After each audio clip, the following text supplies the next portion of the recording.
नमस्कार दोस्तों, आप सभी का आपके YouTube channel youth star online classes में स्वागत है।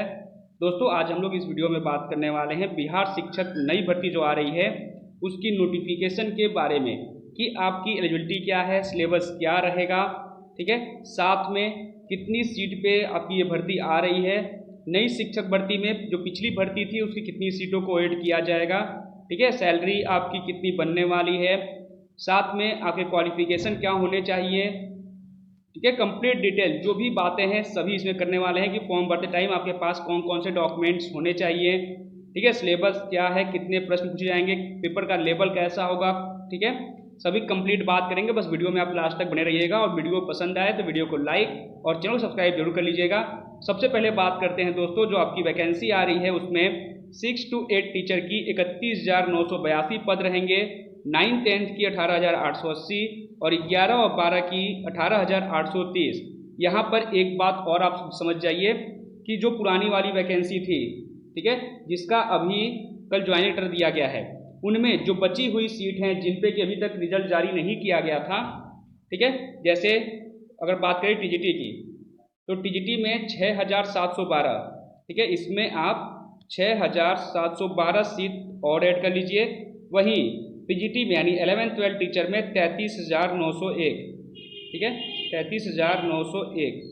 तो ये टोटल सीटों को मर्ज करके अब वैकेंसी आपको देखने को मिलेगी, ठीक है। वहीं पर 1 to 5 टीचर की भी वैकेंसी आने की बात चल रही है, जो आपकी आएगी 7,524 के आसपास सीटों पे, ठीक है। तो ये डाटा है, इसीलिए फॉर्म शायद आने में लेट हो रहा है।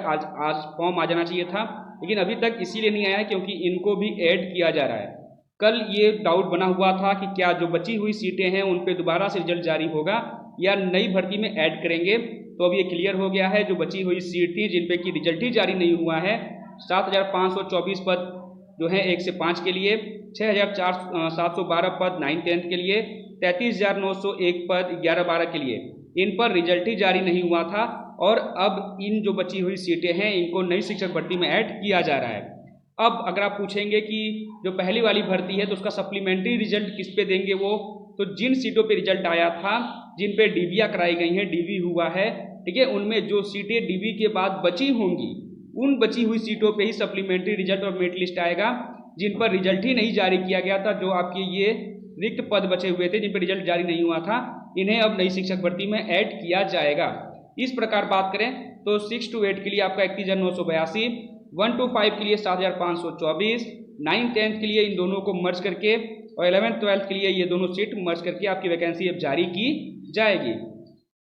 आगे बात करें दोस्तों, तो आपका जो वेतन है 1 to 5 टीचर के लिए 25,000 और अन्य भत्ते और पेंशन अलग से, 6 to 8 के लिए 28,000 अन्य भत्तों के साथ में, ठीक है, अलग से आ जाएगा। 9-10 के लिए 31,000 रुपये मूल वेतन और अन्य भत्ते इसमें और ऐड किए जाएंगे एक्स्ट्रा। 11-12 के लिए 32,000 आपकी वेतन रहेगी और इसमें अन्य भत्तों को भी अलग से ऐड किया जाएगा। तो ये आपकी सैलरी है, सैलरी में भी आगे डिटेल में बात करेंगे। इसके बाद बात करें तो आज से आपका फॉर्म भरने का जो डेट है वो स्टार्ट हो जाएगा। शाम तक जो है नोटिफिकेशन, कंप्लीट नोटिफिकेशन आप जारी हो जाएगी। लास्ट डेट रहेगा 14 नवंबर, ठीक है। पेमेंट करने का लास्ट डेट भी 14 नवंबर रहेगा। एग्जाम जो है आपका वो 7 से 10 दिसंबर के बीच कराया जाएगा, ठीक है, 7, 8, 9, 10।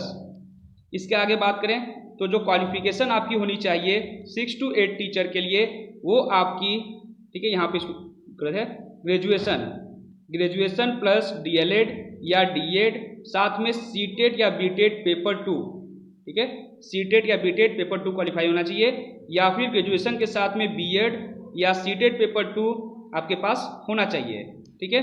वहीं 9-10 की बात करें तो ग्रेजुएशन के साथ में बीएड या एस्टेट पेपर फर्स्ट, ठीक है, ये आपके पास होना चाहिए। वहीं 11-12 टीचर के लिए बात करें तो पीजी डिग्री साथ में बीएड और एस्टेट पेपर 2 आपके पास होना चाहिए।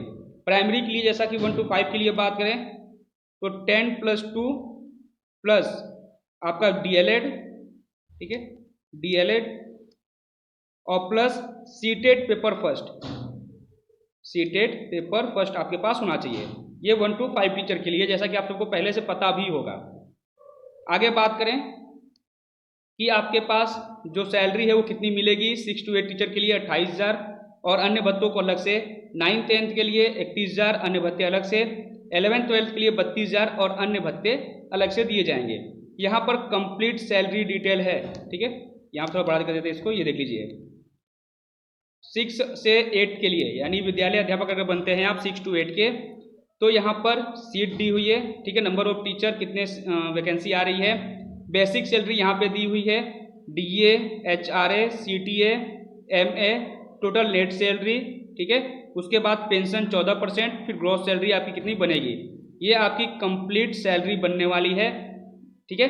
11th 12th के लिए 55,610, 9th 10th के लिए 53,970 और 6 to 8 के लिए 49,050 रुपये ये आपकी सैलरी बनेगी, ठीक है। आगे बात करें कि कौन कौन से डॉक्यूमेंट्स आपको चाहिए, फॉर्म भरने के टाइम पे कौन से होने चाहिए। तो पासपोर्ट साइज फोटोग्राफ जो कि आप हाल में खिंचवाए गए हो, मतलब कम समय का हो, ये नहीं कि 6 महीने पहले का आप फोटो लगा दें, ठीक है। तो अभी हाल में खींची गई फोटो पासपोर्ट साइज आपके पास होनी चाहिए। पहचान पत्र यानी आधार कार्ड। OBC कैटेगरी अगर आप बिहार के हैं तो आपके पास NCR सर्टिफिकेट होना चाहिए। जाति प्रमाण पत्र, जैसे आप SC ST EWS, ठीक है, या BC कैटेगरी है, जो भी कैटेगरी आपकी है तो उसका आपके पास कास्ट सर्टिफिकेट होना चाहिए। अगर आप बिहार के रहने वाले हैं तो निवास प्रमाण पत्र आपके पास होना चाहिए। जन्म तिथि की पुष्टि करने के लिए मैट्रिक का प्रमाण पत्र आपके पास होना चाहिए, यानी 10th का रिजल्ट या सर्टिफिकेट, ठीक है। इसके अलावा बात करें तो 10th 10वीं और 12वीं की मार्कशीट, ठीक है, विज्ञापन के अनुसार शैक्षिक योग्यता के अनुसार अंक पत्र, ठीक है, यानी 10th और 12th की रिजल्ट भी आपके पास होनी चाहिए।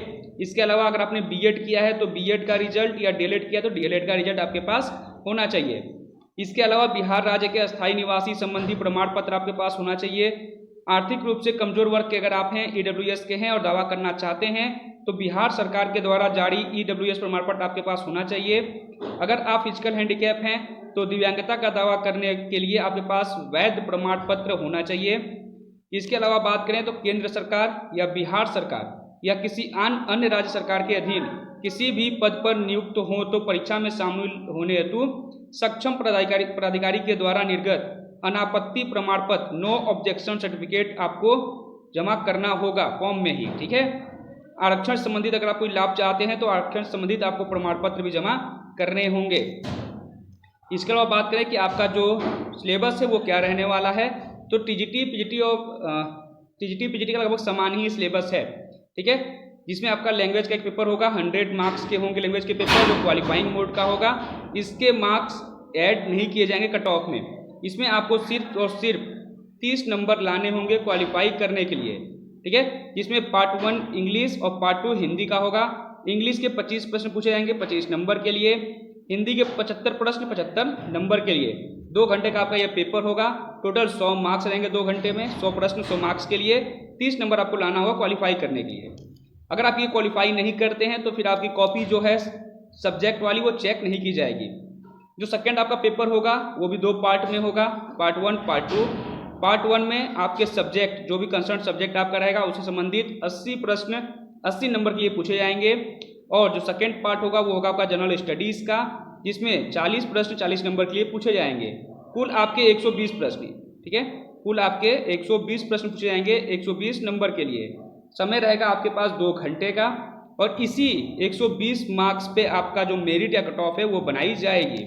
अब बात करें कि जो आपका क्वेश्चन का पैटर्न है वो MCQ लेवल का होगा, और पेपर का जो लेवल होगा वो कैंडिडेट फ्रेंडली होगा, ठीक है, कैंडिडेट फ्रेंडली प्रश्न होंगे। पेपर 1 लैंग्वेज होगा जो कि क्वालिफाइंग नेचर का होगा। पेपर 2 आपका कंसर्न सब्जेक्ट से संबंधित होगा, इसमें 2 पार्ट होंगे, एक पार्ट में आपके कंसर्न सब्जेक्ट और सेकेंड पार्ट में जनरल स्टडीज़ के क्वेश्चन होंगे, ठीक है। इसके अलावा बात करें, ठीक है, इसके अलावा बात करें तो इसमें नेगेटिव मार्किंग की अभी कोई गुंजाइश नहीं है। अगर, ठीक है, पहले वाले पैटर्न को ये फॉलो करेंगे तो इसमें नेगेटिव मार्किंग नहीं है, ठीक है। अगर नेगेटिव मार्किंग लाते भी हैं तो नेगेटिव मार्किंग आपका 1/4 ये रख सकते हैं, यानी 4 गलत पे 1 सही आपका ये नंबर कैंसिल करेंगे। तो दोस्तों इतनी ही डिटेल्स हैं, बाकी आज शाम तक वेट कर लीजिए, शाम तक उम्मीद है कि कंप्लीट नोटिफिकेशन इसकी जारी हो जाए, ठीक है। बाकी जो भी आपके डाउट्स होंगे तो आप कमेंट में पूछ सकते हैं। वीडियो पसंद आई होगी तो वीडियो को लाइक और चैनल को सब्सक्राइब जरूर कर लीजिएगा। तो इस वीडियो को यहीं समाप्त करते हैं। जय हिंद, जय भारत।